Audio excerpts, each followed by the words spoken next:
Today I'm going to be interviewing Republican candidate Semi Bird, who's running for governor in 2024 in Washington State.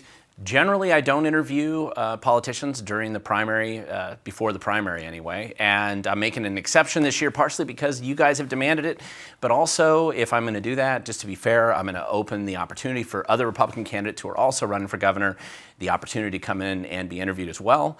And I think I might just make an exception this year for some of these other races, since we have so many of them up for election here in 2024. Hope you enjoy. Hi, everybody. My name is Glen Morgan. This is We the Governed, and thank you for tuning in today. And I want to mention I don't do a lot of interviews, but every now and then I get an opportunity to interview somebody that's out there making a difference in Washington State, running for office. And by popular demand, I want to tell you that it's my honor to have in the studio with me today Semi Bird, Republican candidate running for governor in Washington State.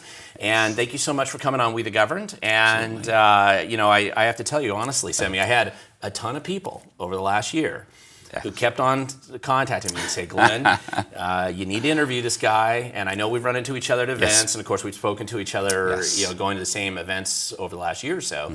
But thank you for coming in the studio. And I hope that my audience is going to enjoy. I think I'm going to as well. It gets the opportunity to get to know you better since you've put your name out there and you're running for governor of Washington State. No, it's an honor to be here, Glenn. Obviously, we've been, I want to say campaigning together, but we've been to a lot of events for over a year, being out there 6 days a week.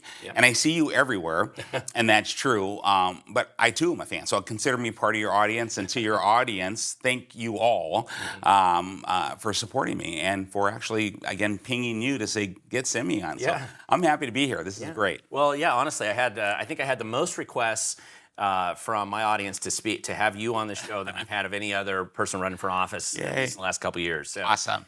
So anyway, let's just get right into it. I think if we can, you know, we always have a certain amount of time to talk. I want, if you can, share with my audience anything you think that they might not know about you, because after all, to be fair, you're up at these events, you only speak for a couple minutes usually, right? Or if you're interviewed by the media, they usually got quite a slant if they're going to be putting you on the air at all, right?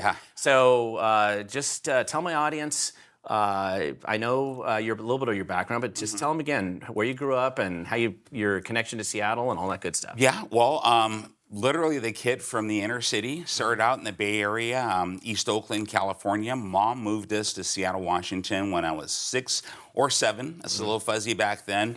And so I was raised in Seattle. A lot of people say, he's the guy from Eastern Washington, you know, can't win in Western Washington. Well, yeah, raised in Western Washington, in Seattle, never left Seattle, dropped out of high school in Seattle because I struggled K through 11th grade, but I joined the Marine Corps. So served in the Marine Corps, 2 enlistments. And you joined when you were 17, right? 17 years old. Mom had to sign on the dotted line, and she did, and I promised I would get my high school diploma. My recruiter made the same promise, and so I joined, served 2 enlistments, got my high school diploma while I served. My commander received a call from my mother before I even reported for duty, and my commander, when I reported, Private First Class Bird reporting is ordered, your mother called.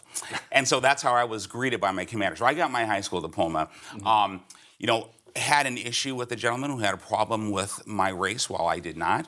And he decided he wanted to put hands on me while using a racial epithet, and I popped him in the snout and took accountability for that. My commander thought it was not an excuse to use a racial epithet for a sergeant to do that with a lance corporal, and so I requested representation in court. And so when you ever hear people say, Semi Bird was court-martialed, well, I requested trial by court under the Uniform Code of Military Justice. I was reduced in rank. I spent 28 days chipping paint off of naval ships. I did that, went back to my unit. I finished my tour of duty. I was promoted again, received my honorable discharge. 16 years later, ended up in the United States Army. Jumping services. At age 43, I became an Army Special Forces Green Beret. Okay. So I was the oldest in my demographic to do so. That says a little bit about I don't quit. I don't give up. that's how my mom raised me. Now, let me ask, when you were doing that, because I know that's known as a pretty grueling course, right, to go through. Very much so. Yeah, were they calling you old man out there on the course? They did. They called me the general. And I report to my first team, they had a walker, duct tape, and camouflage with the little tennis balls, right? Right. And so we went out for a long run just to make sure that Grandpa could hang with the team. But I love being a Green Beret. I love being in a Special Forces A team. You know, I later went into Special Forces Intelligence, and then Intelligence. I worked in the field. I worked operational. I worked leading intelligence operations. Just a lot. Counter-narco-terrorism, working with a unit that had oversight of South Central America, the Caribbean. You know, we're dealing with the fentanyl crisis now, so that experience, human trafficking. There's just so much. China. You know, when you work in these organizations and special forces, we're multilingual.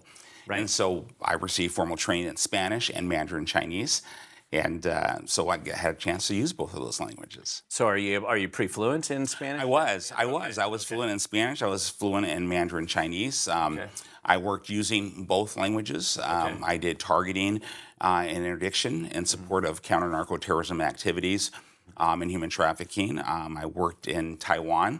That's unclassified now. So we worked Asia Pacific area of operation, which Washington facing the Asia Pacific area of operation. Sure. Serving there, South Asia, East Asia, Japan, Korea, all over. South Asia, Bangladesh. I served as the advisor to the ambassador of Bangladesh, was my last assignment. Working counterterrorism and counterintelligence in those areas as well. Okay. But a lot of fun. And then I became a federal director with the United States Department of Energy. Okay. From a resume perspective. And so that's how you ended up in Richland, not too far away from... that kept me in Richland, right? So I was out there, and I started out as a general service, so GS nothing, worked my way up to a GS 14 out of 15, and federal director. I was the acting chief of staff out there for a while. Okay. Retired as a federal director. Retired from the military, so combined service from Marine Corps, active duty Army, National Guard, from the Washington State Army National Guard. I'm very proud of our citizen soldiers in Washington State. Yep. And no, I had a great career. And it goes to show you, Glenn, starting off from, being born without civil rights in the inner city, single mom, 7 kids, despair, poverty, coming to Seattle, living in poverty, food stamps, welfare. Mom worked to get us off of that. And I remember my role model, my mother and Dr. Martin Luther King Jr. Those things meant something to me. America affords every citizen the opportunity. Regardless of race, creed, color, religion, everyone has an opportunity to find their inner excellence. Right. And I was raised to do so. And as I stand here or sit here with you, that is a testament to America.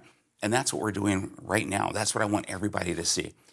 And how much of your experience growing up that way in the public school system that you would have been in Seattle, right? Absolutely. How much of that inspired you to get involved in the Richland School Board originally? Yeah. Because I mean, that's the first thing you did, right? You didn't run for governor right out of the gate. Absolutely. You decided to get involved in the school board. So explain that, what got you interested in getting involved in that? Yeah. So in full disclosure, again, I said it, terrible in school. I received my bachelor's degree in business administration later, graduate degree from Villanova University, 3.0. So summa cum laude bachelor degree, 4.0, straight A's, 3.74 graduate degree, finishing up my PhD in organizational psychology. So how I learned as a young man was different, right? All children learn differently. Right. Some of us require more time. That stayed with me, correct? My learning style wasn't realized at that time. But there was nothing wrong with me. And it begs the question, are we taking the time with our students right now when we understand the scores that's happening within Washington State schools, where we have 50.9% of all students fail to meet grade level standards in the English language arts, 37.9% fail to meet grade level standards in math, and 42.9% fail to meet grade level standards in science, but we graduate them at an 83% rate and at a cost of $17,900 roughly. Right. And so, I got involved in the Richland School District. I ran for office when I was never going to run for office because Jay Inslee, Bob Ferguson, the administration shut down our schools. Right. My daughter came home with a laptop and said, "Dad, we're going to learn online." And as a behavioral scientist, I know the difference between andragogy and pedagogy. Children don't learn well online. Adults struggle to learn well online. So I stepped up and I got involved in the Richland School District to make change in our district, and change we did. Yeah. And attention and news. Yeah. My goodness. And so I think it's worth a moment on this. Yeah, let's talk about it. Yeah. You know, day one, when I swore in, I walked up, I sat down on the dais, Glenn, after taking the oath, and I made a motion. And the motion was to give voice to parents, to create a parent advisory committee to the school board so that parents had a voice in their children's education. Because if we cannot value parents' rights, parents' voices in their children's education, knowing that statistically, when parents are more involved in their children's education, academic excellence is more often achieved, kids do better. Right. We got that passed. Why was that a first ever in our school district? We passed a policy additionally that said, we will not teach critical race theory in Richland. We will teach civics and truth and history. Right. You can see all along, I'm not making friends with the teachers union. No, I'm sure they were not happy. In the progressive within my school district. And this is also equally important. People need to understand. They say, Simi's from Eastern Washington. Red as red can be. Well, let's drill down a little bit, because Eastern Washington, then we have Richland. Right. The Tri-Cities. Richland is not Kennewick. Kennewick is conservative. Right. Pasco and Richland, not as much as Kennewick. And in Richland, where you have the Department of Energy, where you have Pacific Northwest National Lab, we have a large, very large liberal body there. Right. And who votes on school districts, school board recalls, that is equal or leaning liberal. People who are in the school district vote. The reason I'm going down this pathway is because when we did these actions and we passed another policy to say, if you're going to teach anything controversial in a classroom, you must get parents' permission so that they can opt out. And then we have the audacity, drum roll please, because we had the highest suicide rate in the state. In Richland? In Richland. School. Okay. Because of these mask mandates. Right. Our children in our district were dying. High suicide. We had children on suicide watch. Lost learning. Now all of a sudden, lost learning is high on the radar. Right. Right? Billions of dollars allocated. Yep. I made a motion as a school board director to protect our children. And I said it publicly. One of the things that we did was to say, we will record all school board meetings day one, once myself and my friend Audra Bird were elected to office. Right. Another Bird. Right. No relation. No relation. Yeah. A wonderful warrior. Yeah. So we got it done. And that next morning, the superintendent received a call that night from the teachers union saying that teachers will not show up the next day. She shut down our schools. Parents were in an uproar. Pressure was put on. Either you rescind your vote about mask choice. Again, we were not saying this is against mask. Right. This is Article 1, Section 1. This is protecting the rights of citizens, giving them the choice. The choice. Right. Either you rescind or we will keep the schools closed. So my other two school board members voted within a couple of days to rescind the vote. Okay. Schools opened. I held to my vote on principle. Right. And I said that publicly. Yep. And we opened the schools. They still sued us. They threatened they were going to sue me. They being the teachers union. I wouldn't say the teachers union themselves as a body. Yeah. It was a gentleman who does this often. Okay. And those who support. And then there was a recall group, progressive group came together. They had threatened us to recall us. They had threatened to sue us. And they followed through on their promise. Right. And they did it. Even though the mask mandate vote was rescinded within a few days. Right. That says something. I myself was not running for office again. Shortly thereafter, I made a decision I was not going to run for office, not because of that, but I knew that something else needed to be done. So, yeah. That led to the recall. It was the mask issue that I remember. I think that might have been actually, Sammy, when I first heard about you. Was I remember the whole mask drama that was going on. Of course, we were fighting all kinds of issues with Inslee's lockdown all over the state at that time.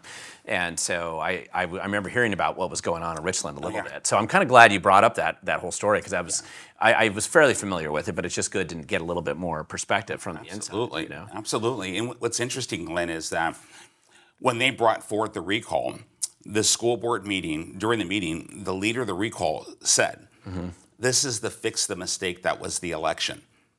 Oh, yeah. And when asked, he was talking about the fact that I got elected and Audra Bird got elected, and the policies we were bringing forward, at least he came true to say, this was politics. Sure. It was never really about the mask mandate or about the choice that we made to protect our children, which I would do it again if this illegal mandate was put into effect.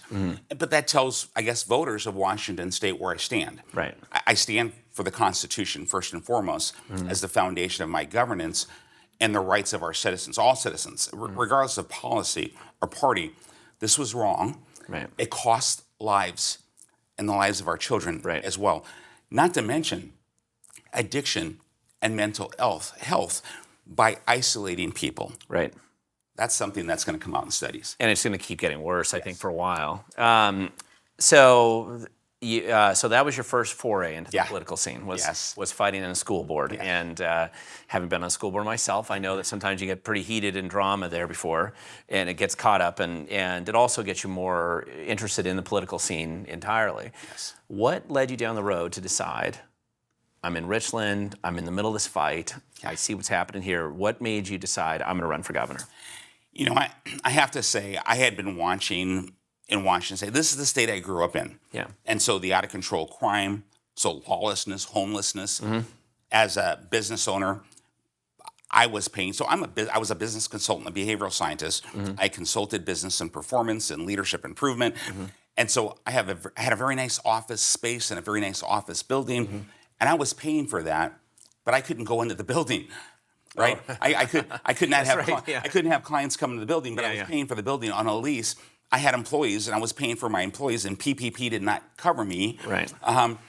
Because you were too small. Right. Well, I was a small business, and so it's amazing how those who were selected as critical businesses to stay open, how they benefited, but small businesses didn't benefit because we weren't selected, even though we're the lifeblood of the economy of Washington State.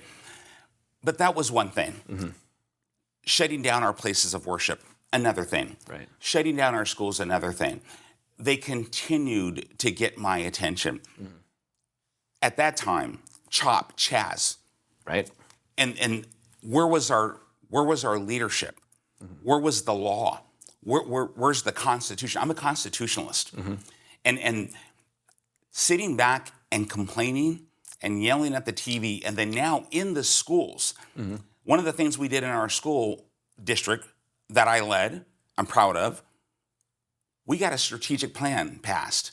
So now we are pushing towards academic excellence and fiscal responsibility, so we're not taxing the citizens of our district. We're performing more efficiently, more effectively, all the while our state is not doing the same, not performing more efficiently, they're just taxing us and taxing us. Our roads are terrible. I can go on and on, Glenn. Right. And finally I said to myself and my wife, and I did, before I even asked my wife for that endorsement, the most important endorsement, right? Right. I had to say, can we win? Is there a path if I step up to serve the citizens? Because people need to understand, if you look at all the other candidates that have run and typically run, these are candidates that are represented, right, by groups of individuals that are politically connected and very powerfully supported with a lot of money, right? And power to them, not judging. But what about we the people? What about citizen representation, citizen voice of the people, by the people, for the people? I believe in that Constitution. I was going to be that person. I needed to be that person. So for me, it's a calling, and it's an obligation of service. I've spent how many enlistments raising my hand. I did it for the military, re-enlistment after re-enlistment. I did it for the school board. I did it as a federal officer with the National Nuclear Security Administration. Many will not know I was a credentialed federal officer, while also as a federal employee, Sure. right, Okay. as a team leader, right? They always make you swear the oath. Yeah, right? we swear Right. the oath. And so now was my time to honor that oath. I fought for and bled for my country in battle. Bronze Star Valor, Purple Heart. What greater need than now to do the same differently on American soil for our American citizens and our children. And so now you've jumped in. You're in Yes. the middle of a political race. Yes, a I am. year in, roughly, because it was a little over a year ago that you announced, right? So November 11th on Veterans Day and Constitution, our Constitution of Washington State Day. okay, there we go. And so now you jumped in. You've been running for about a year, a little over a year. And the biggest question that always comes up with the campaigns, right? It's just always, how do you plan to get across that finish line? Well, really, the first step is there's a primary, right? Yes. So, and actually, this year, what makes us a little different going into 2024 is that you run as Republican, and you're not the only one.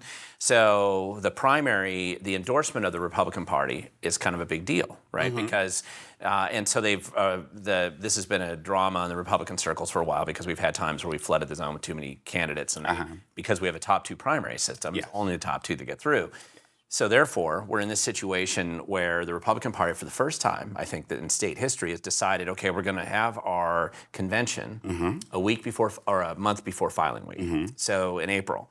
And that's really kind of the first step, the first tangible step that you have in a political campaign. And so what's the Byrd approach, basically, the Byrd campaign approach to dealing with first that step and then getting through the primary so you're one of the top two going into November?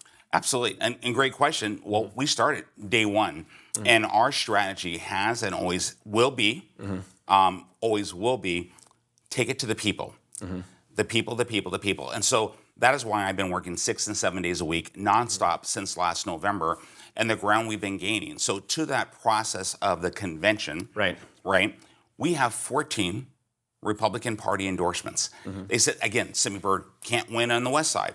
So what do? Well, we spend most of our time on the West Side. Most of our county endorsements were along the I-5 corridor. That's true. Yep. Along the I-5 corridor, some of the largest counties, and then also obviously the East Side, because I've been living there for a couple decades, right? And so we have that support network. So within the party itself, we have that grassroots support.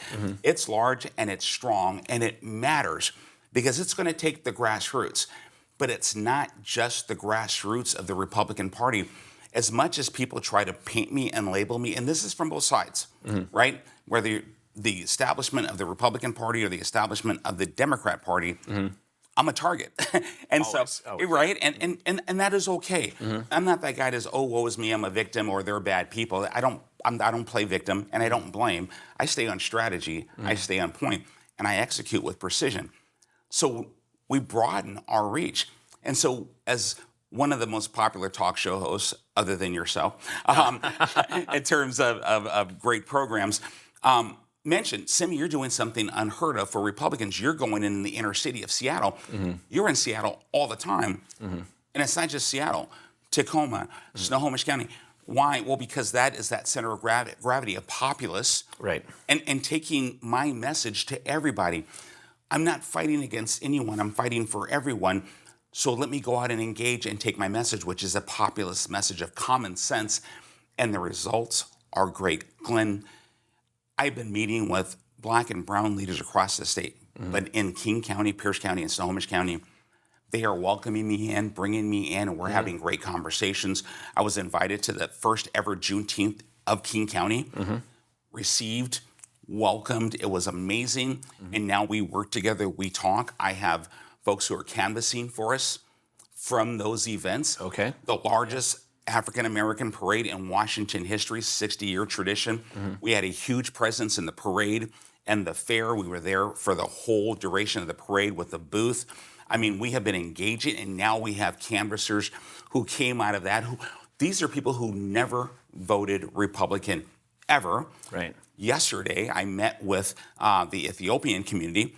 A few weeks back, the Kenyan community. These are tens of thousands of voters in Washington State who never typically vote Republican, are young people. And probably untapped by the Republican Party. Untapped, because Republicans weren't going there. Again, not blame, it's common sense if you serve what I call career Americans, and they are now, well then why would I not be going there and bringing my message of common sense? Right. When you see how this administration has disserved the public and the citizens of Washington State, that is also working to our benefit.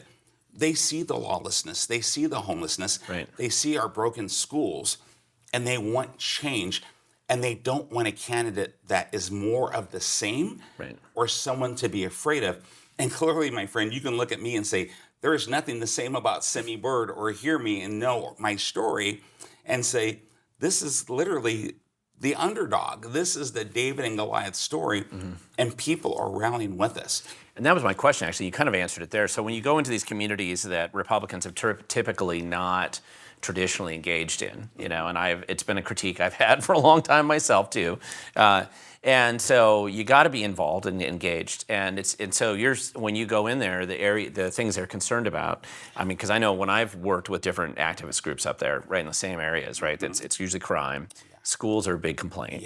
Just the crappy education situations they're dealing with, and of course the homelessness, which I think is really wrapped into the drug addiction and crime.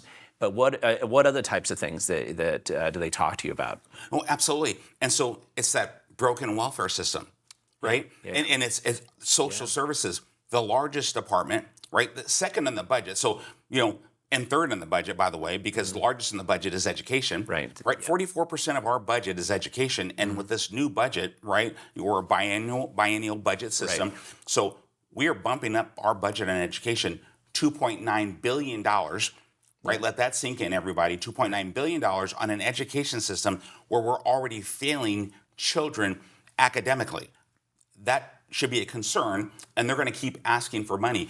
And they're closing schools down in Seattle and in Bellevue, we had 42,000 families pulled their kids out of schools in the last couple of years. So. Because they're choosing to protect their children for many reasons, but because they're choosing to get their children properly educated, and that's private, which we can talk about school choice, which I'm a fan of. Sure.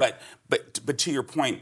So again, education, and in the inner city, you'll have people say black education, and I would say to a gentleman in this parade, my brother, it's black education, white education. Your concern is everyone's concern. Everyone wants a quality education for their children. The system that you see is broken for you and your family. It's broken for many people and many families, regardless of race, creed, color, or religion. So we have solutions for that. It's not just crime and homelessness, but the economy and that broken welfare system, as I was alluding to. Our system pays people just enough money to keep people poor. You want to talk about marginalization, subjugation, or what I call a progressive plantation, right? Where you literally keep a group of individuals, give them just enough to keep them poor. You're creating generational poverty. And dependency. We should be bringing in jobs, trades. I'm going to say that word again. Starts with a T, ends with raids. Trades.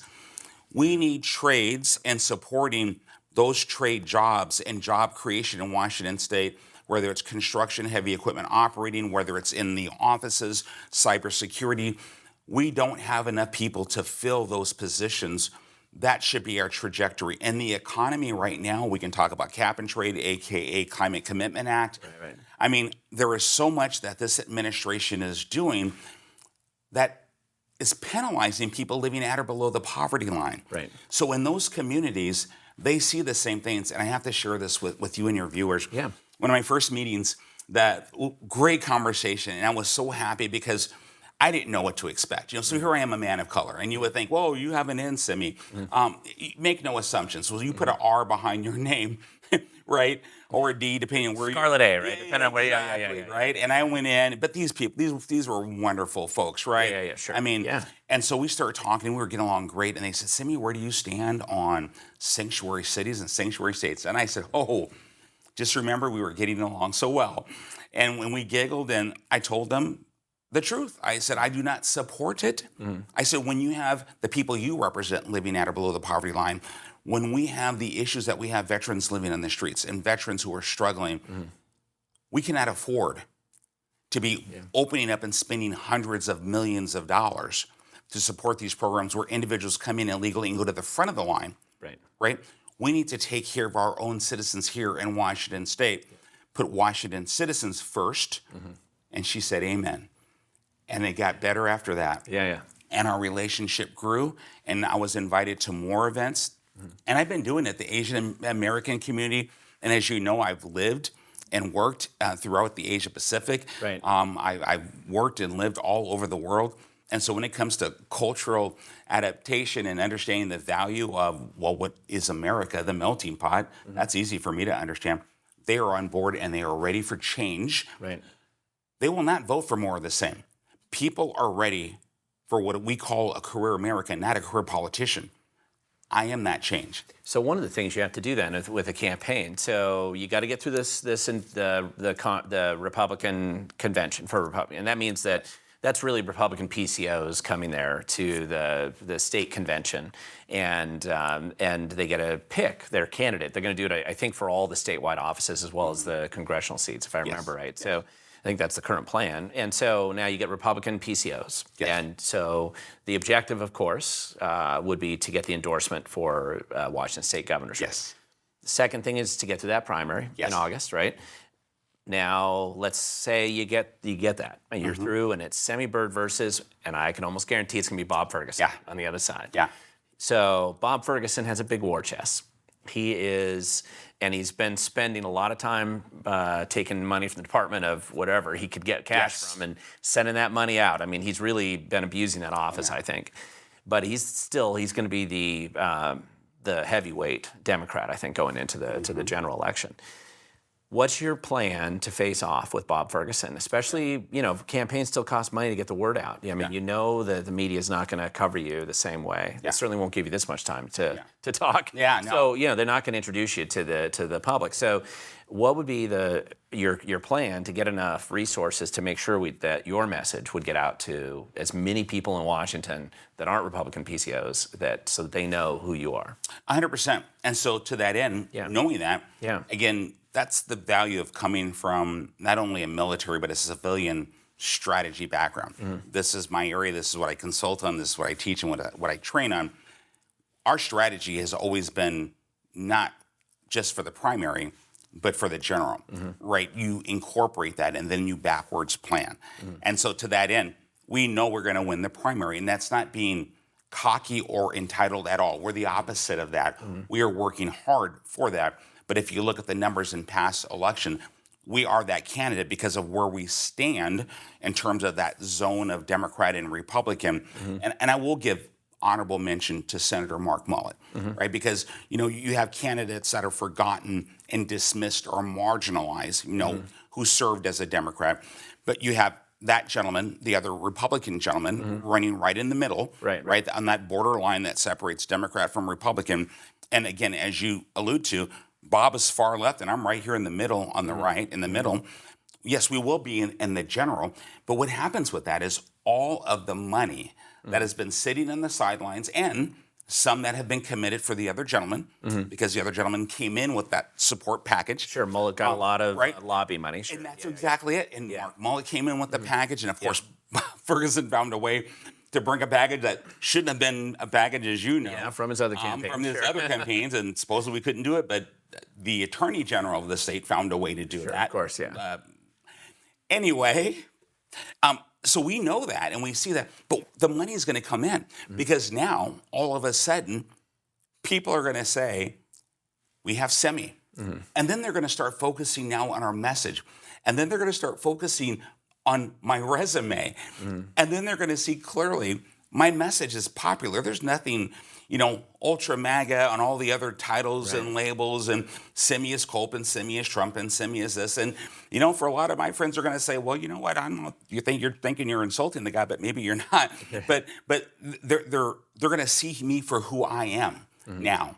And even though the liberal media will not give me play, and I got to say, Even with the Seattle Times, Jim Bruner did an article on me, and even people said, well, it wasn't flattering, but he gave me time. Sure. Right, and he put it out there, and although it was this leaning, not flattering, but there were some facts in there, and I'll take what I can get at a time where, for example, you're one of the very few who would give me a fair opportunity to present myself, to which I'm very grateful for.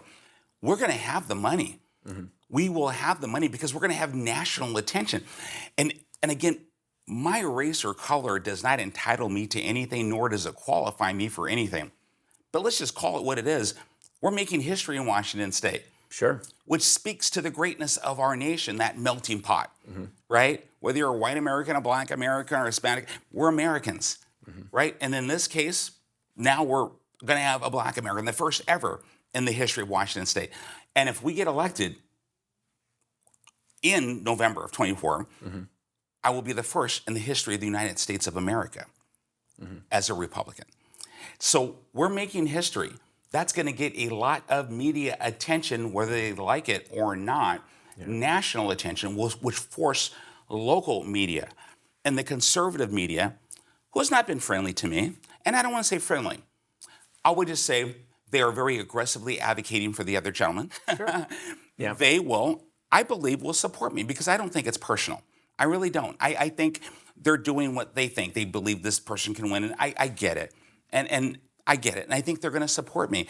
And I think the people who have given money there will give money to me because it's not personal. They're just doing what they think is best for now. And I think most people, no matter who, unless you actually are supporting Ferguson, I do think there's a general recognition in the state that they don't want somebody like Ferguson. Yes. I mean, I think the average donor, really doesn't matter which person. If they're not supporting Ferguson, there's a reason. Yes. And so, it doesn't really matter exactly who they're supporting. But so that's, Sammy, I totally agree. I mean, it would stand out as an event that I think the media couldn't ignore as much as they probably want to right now.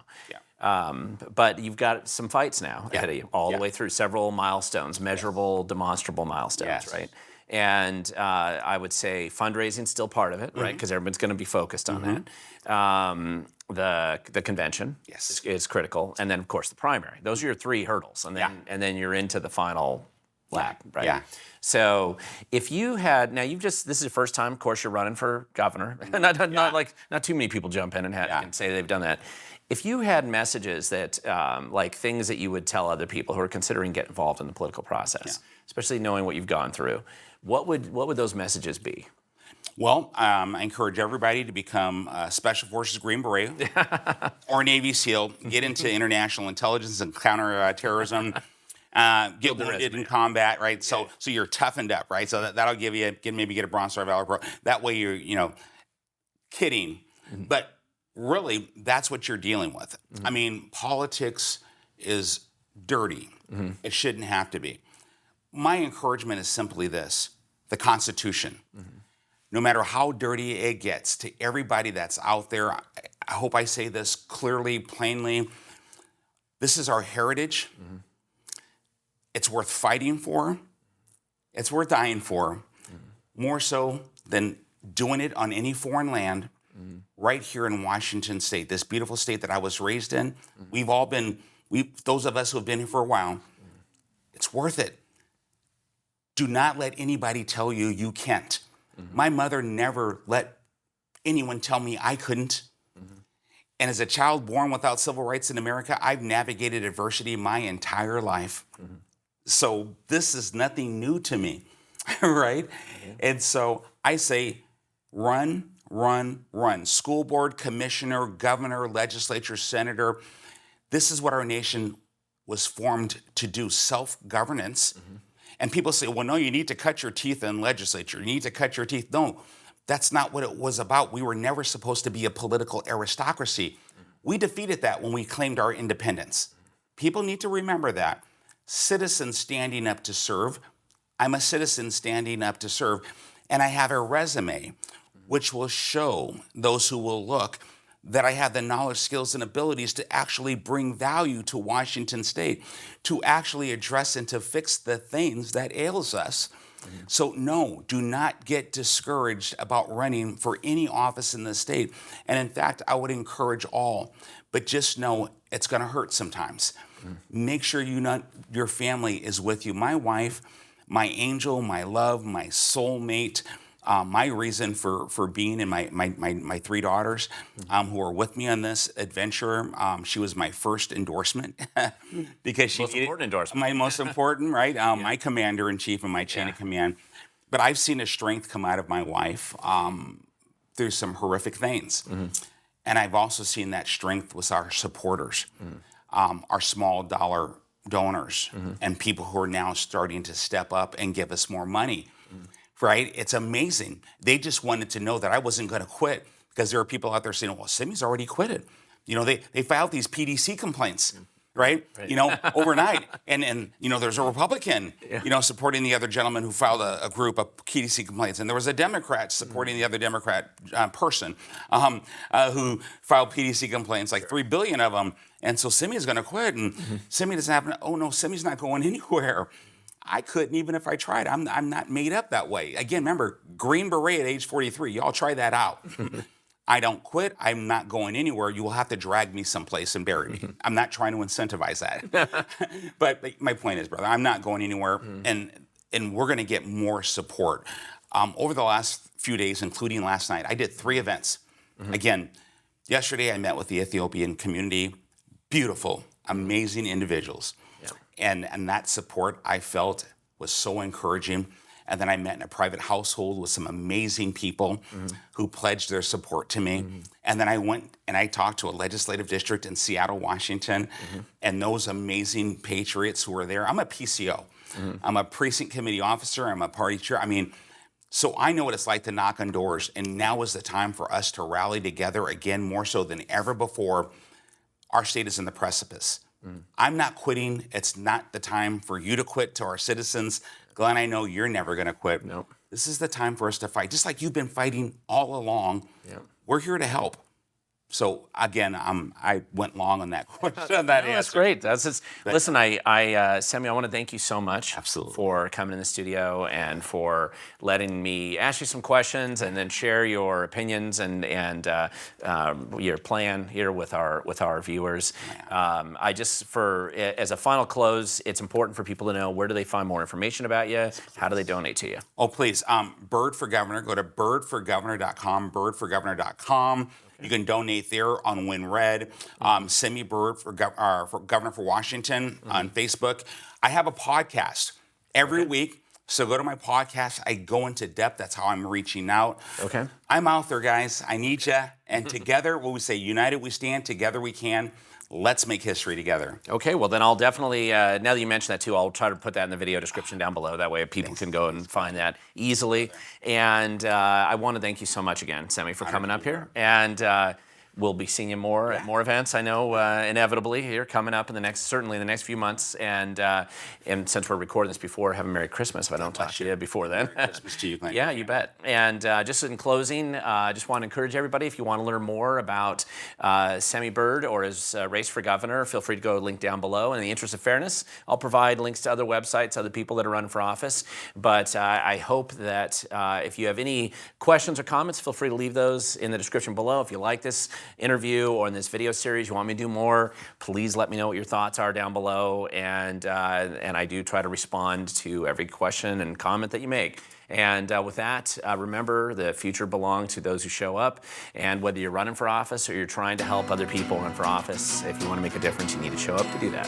So thank you so much for watching. And again, Semi, thank you so much. Yeah, you bet.